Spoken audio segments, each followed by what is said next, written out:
I'm Brian Gluckstein, and my firm is called Gluckstein Design. I love everything about design, architecture, interior design, fashion. I think interior designer encompasses everything. In the design we do, there's a cleanness, there's an edited approach to interior design. Lighting, color, and comfort are the key elements in creating a great space. Color's probably the most important part of our projects. You can transform the space through color. You want to get the fixed pieces neutral, and then you can have fun with color. You can repaint the room every year if you want.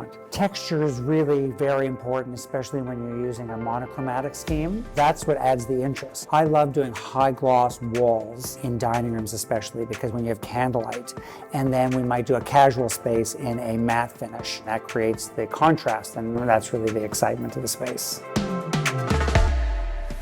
Most of the projects we do is all-encompassing. So we're involved really early on. I want clients that really love design, that want beautiful spaces, but I want clients that really understand the world of collaboration.